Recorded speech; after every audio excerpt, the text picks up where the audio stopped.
Diane and John for organizing the meeting and having us all here. So for those of you who don't know me, I was here at UChicago just a couple months ago. I met Partha in 2004 when I came to interview for my job here.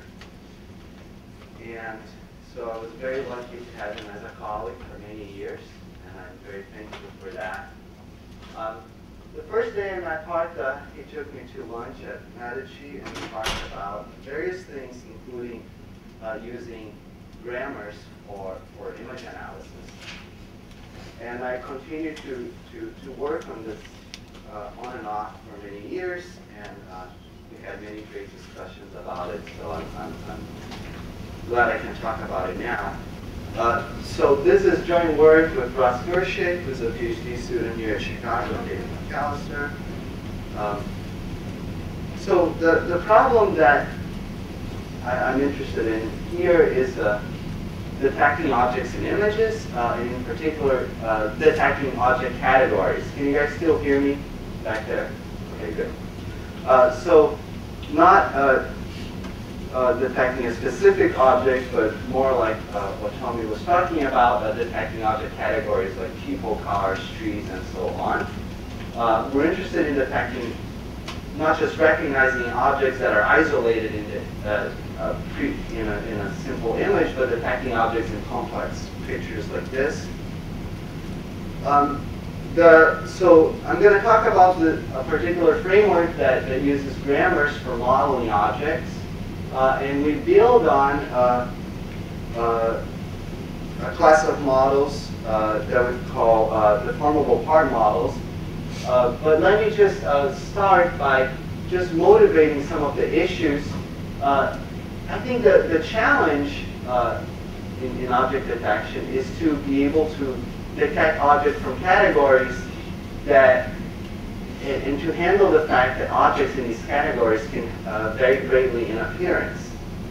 Now, actually, Tommy just talked about viewpoint variation as being the most significant aspect of this. And in my point of view, actually, there are other aspects that are more significant. If you look at pictures of people, they don't just vary due to viewpoint variation, they vary because people are articulated, they might be doing different things like eating noodles, rowing, and so on. And if you look at pictures of cars, they don't vary just because of viewpoint variation, they vary because there are many different styles of cars. And I'm interested in detecting cars, not just detecting Honda Civics from 2007. So that is actually, and in fact, viewpoint variation, in some sense, a lot of it you can handle analytically, like translation, scaling, and in-plane rotation. Now, of course, if you want to get a biologically plausible model, that might be a completely different game. But from a computer vision point of view, a lot of viewpoint variation can be handled analytically. But it's this kinds of variations that are more difficult to handle in this setting. So we're going to build on deformable part models, and the basic idea of a deformable part model is to try to model the variability in appearance of an object by capturing the object appearance by using a collection of parts that are arranged in a deformable configuration. So for example, for detecting people, you might have a part for modeling heads, parts for modeling shoulders, torso, and a part for modeling the foot. And you model the appearance of each part separately, and then you also model the geometric arrangement of these parts somehow. There are geometric relationships between the parts. And because you're modeling the appearance of each part separately, that essentially corresponds to making certain independence assumptions, and that makes the model generalize much better to new pictures.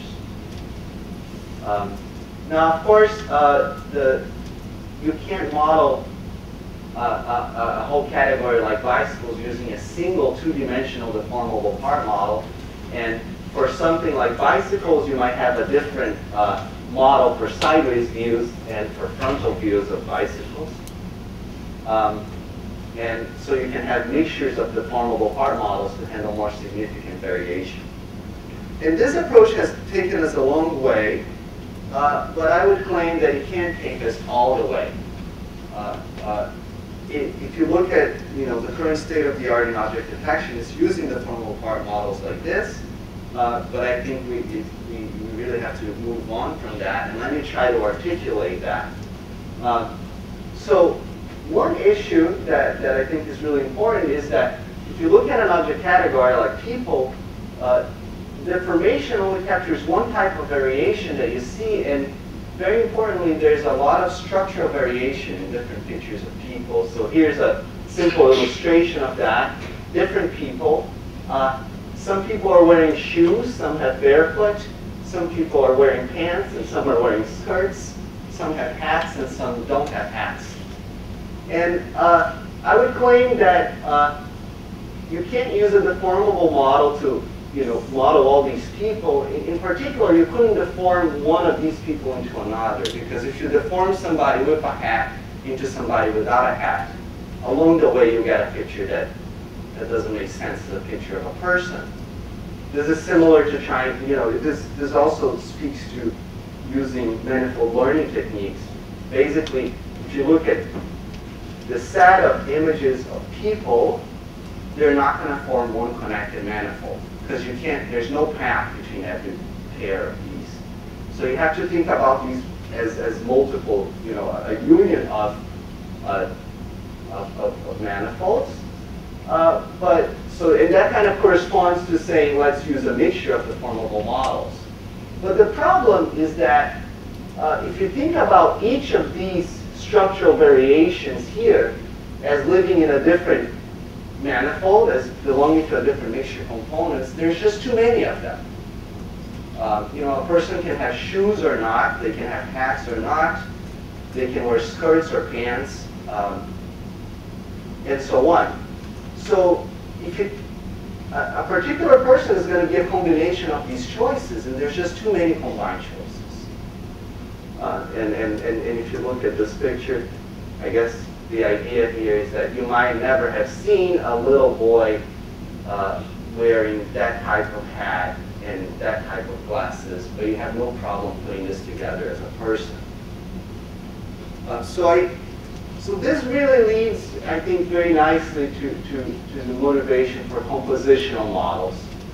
So compositional models represent objects using parts, but they have a particular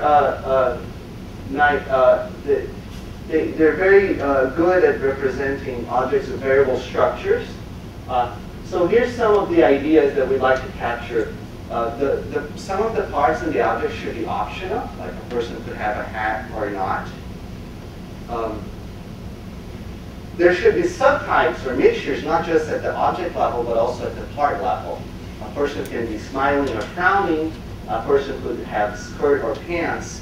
So there are mixtures at the part level, and you want to allow yourself to make choices about these mixture components in an independent way and make these combined choices. And more generally, we also like to capture the idea that parts are recursively objects themselves. So objects have parts, and parts have subparts.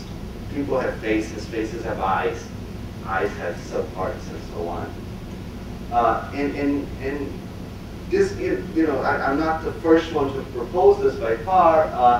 And what I want to talk about today is a particular framework we developed to capture these ideas that I think of as a computationally tractable way to do this. So here's an example of a compositional model for these pictures of people I showed before. So it's a grammar that generates people. So you have a rule that says a person is composed of a face, trunk, arms, and lower part. You have a rule that says a face can be composed of eyes, nose, and mouth, and you have another rule that says a face could have that and a hat as well. So there's choice among the parts that make up the face. A hat can be a baseball cap or a sombrero. And if you look here, for example, in the lower part of a person, it has So a lower part is made of 2 shoes and legs or 2 barefoot and legs. So the nice thing about using a grammar is that we can capture these different choices in a way that lets you explicitly represent them as being independent sometimes. The type of hat someone is using versus whether they have shoes or not. These are independent choices. But at the same time, we can capture the idea that there are correlations. A person will have 2 shoes or 2 barefoot, as opposed to a barefoot and a shoe.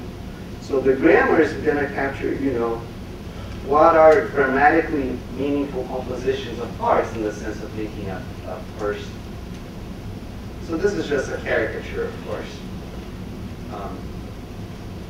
So let me, next I want to define a particular formalism for doing object detection using grammar models. We built this formalism very clearly to generalize the class of the formable part models that perform very well. So we're sort of trying to slowly build up from the formable part models to grammar models. And the basic idea is that we have a stochastic grammar, a context-free grammar, and each derivation of the grammar just tells you what the parts are in the model. And the productions will also capture spatial relationships between parts and subparts. That's the basic idea. And the terminals of this grammar, they're going to be basically templates that model local image data. So the framework is defined like this. We have a set of symbols, terminals, and non-terminals. The terminals you can think of as being little templates that capture the appearance of an image in a small neighborhood, although they could be big as well. We have a set of non-terminal symbols that correspond to the objects and parts in the model. And we also have a set of placements within an image. So in a normal grammar, you wouldn't have that, but because we're talking about visual data, we have a set of placements. And we're interested in place symbols. A place symbol specifies a terminal or a non-terminal and a location of that symbol in the image. So here's an example of 2 place symbols. The set of placements at this point is abstract. It could be different things. You can think of it as specifying a position and scale for the symbol. So you might have an eye at a particular position and scale in the image, and a face at a particular position and scale in the image. Just a second. Yeah. So X goes from the placements to X. I just wanted to. X is a symbol. X is a terminal or a non-terminal, and omega is a placement. What did you just say on scales? I just missed that part. What is a placement? A placement specifies basically a pose for the symbol. You can think about it as being a position and scale of the symbol, but it could also specify location and so on. So we have productions. The productions are of the following form. They take a place non-terminal to a bag of place symbols. So in the usual context-free grammar, you have a place where you have a non-terminal going to a sequence of symbols, and here we go to a bag of place symbols. And the intuition is that if you think about the parts that make up a face, there is no sequential order between the eyes, nose, and mouth. So we make that explicit by saying that we don't have a sequence of symbols in the different size, we just have a bag. So derivations using these grammars don't make sequence of terminals, they make bags of terminals. So you don't have order information, but on the other hand, the symbols come placed. So you have geometric information there. So a production rule specifies that a place non-terminal can be replaced by a bag of place symbols, and a production comes with a score, basically that says how useful that production is, how much you want to use it. And you can expand a non-terminal, a place non-terminal, into a bag of place terminals just by repeatedly applying productions. Of course, there are choices along the way, and that's where you get structural variation and also geometric variation. This production rule is talking about a particular placement of the symbol on the left-hand side and symbols on the right-hand side. You're going to have different rules that talk about different placements. And different placements come with different scores. And this is how we'll be able to model geometric relations. Sorry, so it's a probability distribution of, so you have a continuous space of the placements, right? Actually, you can think about it as finite if you want, pixels plus a finite number of scales. But it could be infinite or very large, yeah. And there are scores associated with these productions, and there are many, many, many of these productions which we'll specify using production schemas. I'll mention them. So a place known terminal can be extended into a bag of place terminals by applying productions repeatedly, and we'll write it like this. And the score of the expansion is just, as usual, the sum of the scores of the productions rules used in the expansion. Now, as far as modeling appearance, the way we do it is we associate an appearance model with each terminal of the grammar. So there's a scoring function f that takes a terminal symbol a placement omega, and an image I, and gives you a score for placing a location omega within I. So here's an example of an image, and I have a little template for the head. Don't worry about how this is visualized. We kind of see a head here. And this is telling you a score for placing this terminal at different locations within this image. Bright locations are good locations, high scoring locations. This is just template matching. So the appearance of an object is going to be defined in terms of appearance models associated with the terminals. You can think about it as a black box at this point. And then we can extend this to get an appearance model to non-terminals. So for a non-terminal x, the score of placing x at location omega within I is the maximum over all expansions of this place symbol, xw, into a bag of place terminals of the score of the expansion plus the score of the place terminals at their locations. So if you want to know, get a score for placing a face somewhere, you consider all possible ways to expand it into its parts, and you pick the best. So Pedro, can you have intermediate things here in the back? So Yes. This little tilde thing here means that you're taking the max over all expansions of this place symbols into a bag of place terminals. So I'm talking about derivations from xw all the way to terminals. And the score of that derivation is just the sum of the scores of the rules that you use in that expansion. So the score takes into account the expansion score, which is basically the structure of the object, the geometric configuration of the parts relative to each other, and also an appearance model for the parts where they are in the image. And now we can detect objects just by looking for high scoring placements of a symbol. So that's the basic idea.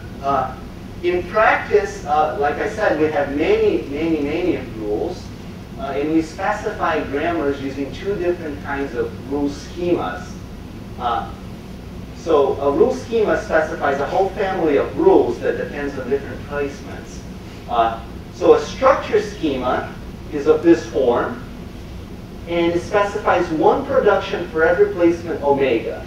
So a structure schema says that x at omega can be decomposed into parts y1 through yn at omega plus delta 1 to omega plus delta n.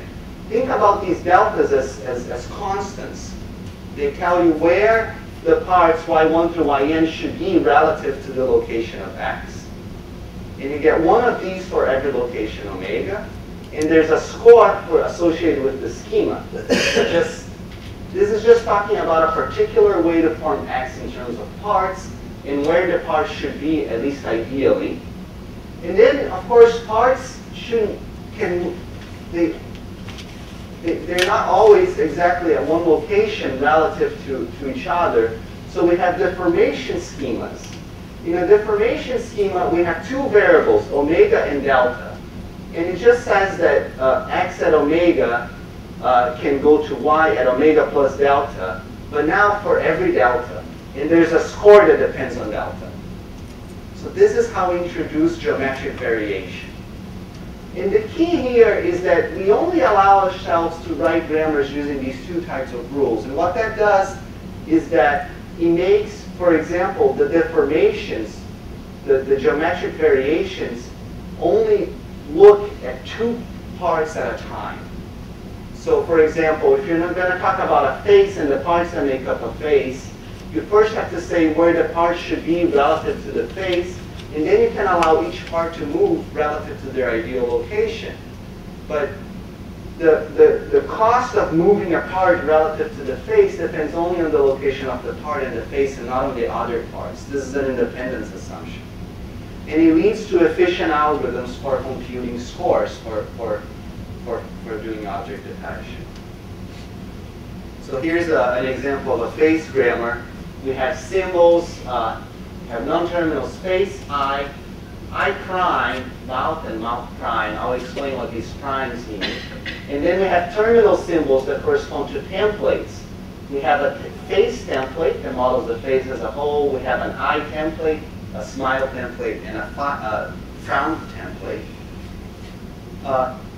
We have a structure schema that says that a face at a position omega goes to a face template at position omega, two eyes and a mouth at particular locations relative to omega. This is sort of a way to displace a location omega in some abstract space of locations. And then we say that parts can move relative to their ideal location. So a face wants an eye at some location, but we use the symbol I prime as an intermediate step. So an I prime, a location omega, can go to an I, a location omega plus delta. And that's the deformation of that part. And similarly for mouth. And the displacement has a cost that depends on the norm of delta squared. And then an eye can go to an eye filter, and a mouth can go to two possible mouth filters, a smile or a frown. So this is so these are structure rules, these are structure rules, these are deformation rules.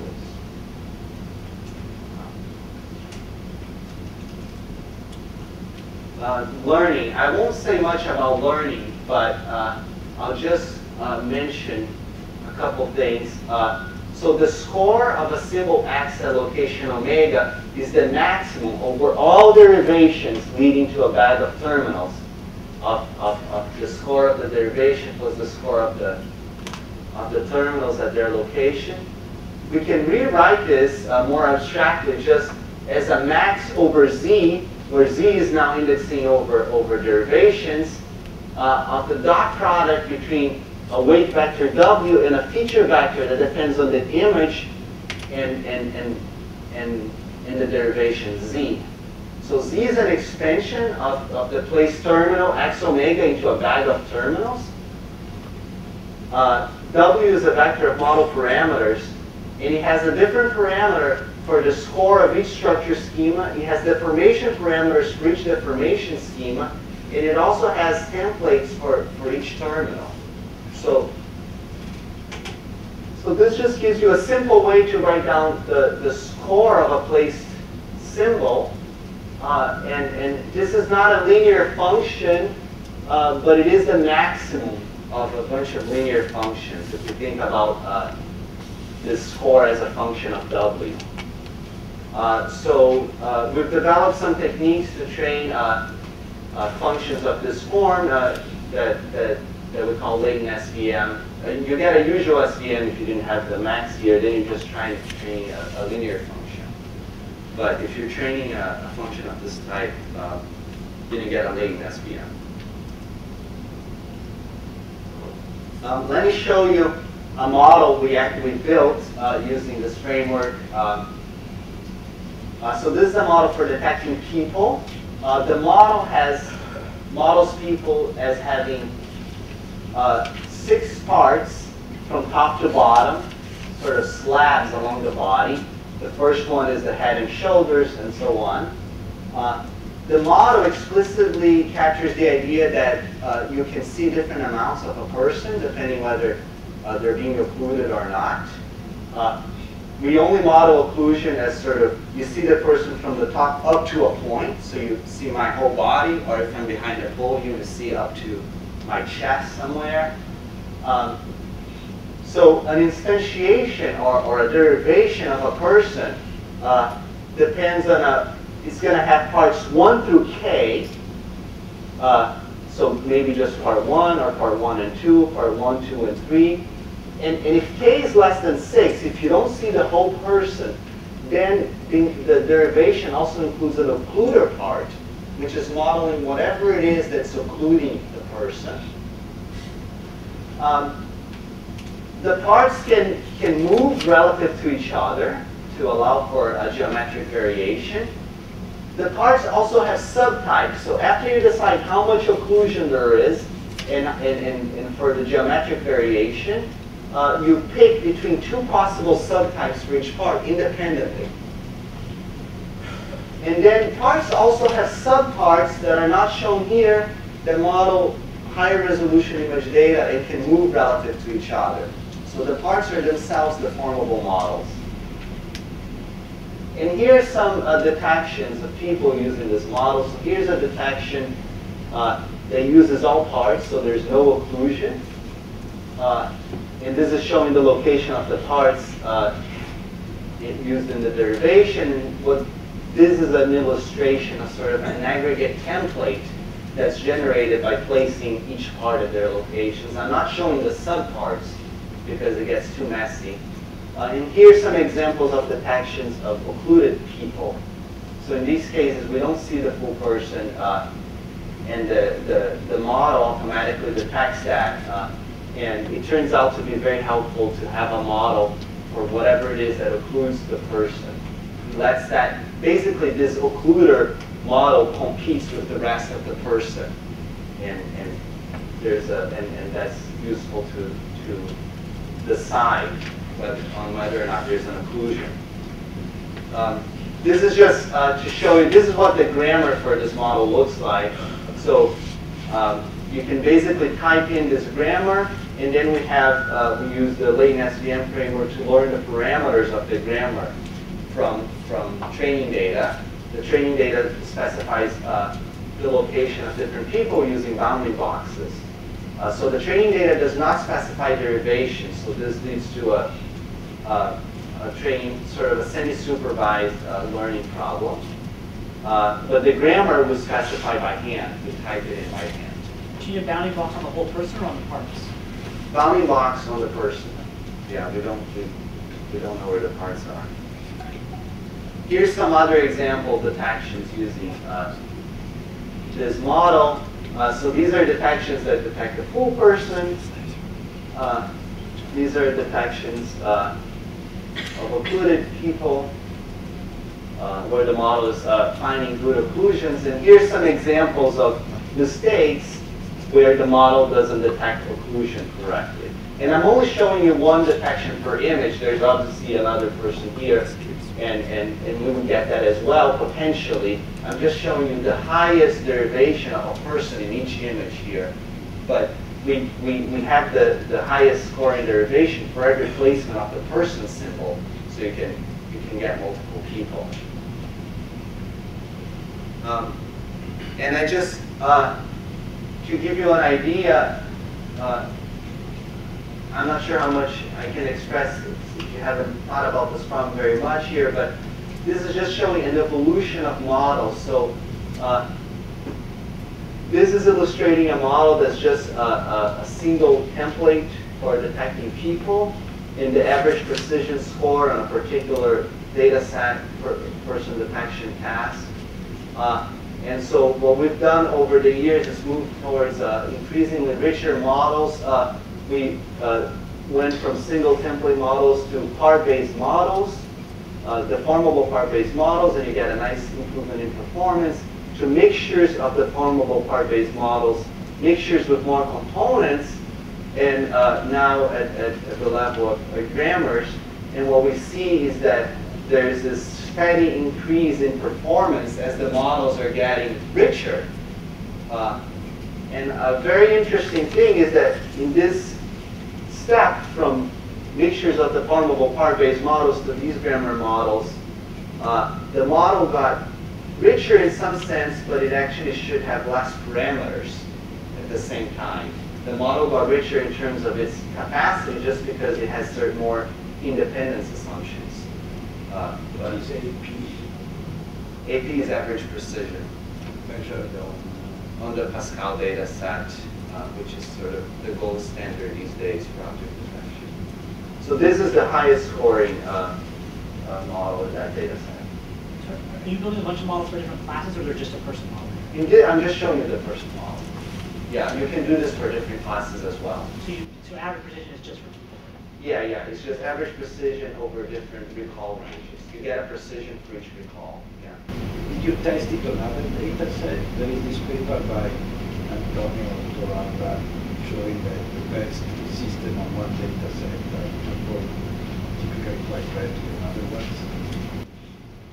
So In other words, these you're not data mining. deformable part models perform incredibly well. Well, I shouldn't say that. They perform as well as any other models in pretty much all data sets that people have tried on. These grammar models we've only tested for people because we have to type in the grammar by hand at this point. So a big open problem at this point is the grammar induction problem. I mean, for people detection, the best system I know is the Volvo S60.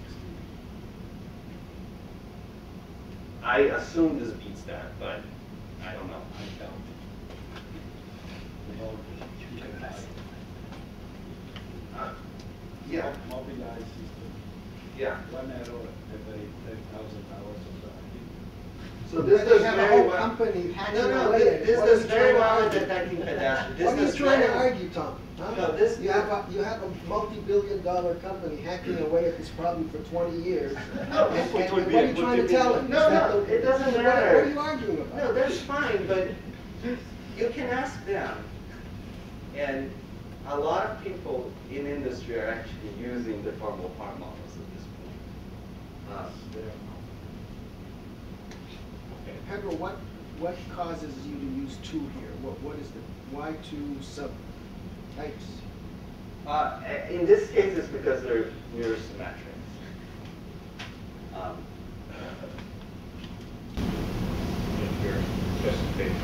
Is this question?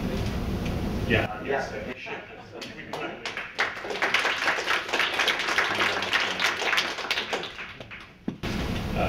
So it seems this framework is going to be pretty useful to go one step higher to detect sort of semantic concepts in images, that you can use the same exact framework and build models on top of your object detectors that are can be translation variant, and sort of identify something a little higher level. People are doing that to some extent. Fei Li has built scene recognition systems by using a bank of object detectors, and Svetlana Lajvnik have built models of scenes using the formable part models, where the parts are basically objects and the scene is a collection of these. So people are working on that now. So this is one of these public evaluations where there's a held out blind test set? More or less. It's held out, but you run the system on that yourself. What's held out is the ground truth. Oh, yeah, sure, that's what I mean. Yeah. So a $10 million company that thought they were really great could participate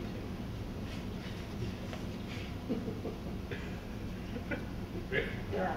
What do you think the prospects are for sort of automatically learning the grammar? Do you have a lot of ideas on that? Are you working on it pretty actively, or? The prospects are, I mean, I think about it all the time. It's a difficult problem. It's something that I used to talk to Partha about all the time, the grammar induction problem. We had many discussions about it. We're working on it to some degree, but we work on it on and off. You can't make it a full-time endeavor because it's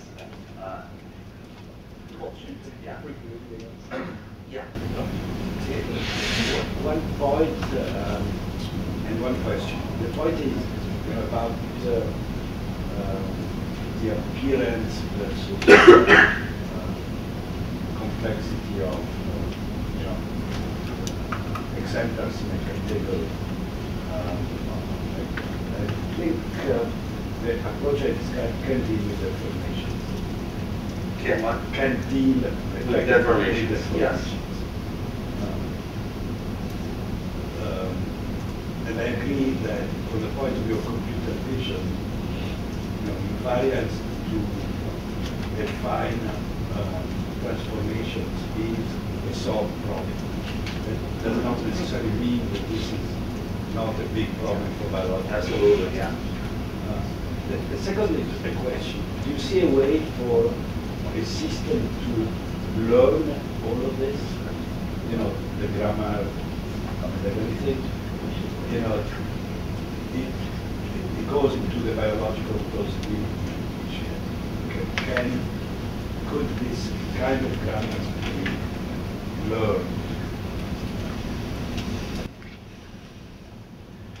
So, as far as how to learn the structure of the grammar, you know, that's active line of work right now. A lot of the things we did here were, you know, there were design choices, the particular class, just like you would do, you know, in your system, you hardwire certain architecture. There's, you know, you made a choice to say, we're going to make the architecture hierarchical because it's going to enable to learn certain things. But did the system learn that the architecture should be hierarchical? Well, maybe evolution did. I don't know how to make that. You know, there's an architecture that's hardwired. It's a particular framework, these object detection grammars. It allows you to specify grammars using two kinds of rule schemas. This is hardwired. And you can think about it as defining a programming language that lets you define many different kinds of models. And then there's, I think, I like to work on learning at that level, but leave the architecture somewhat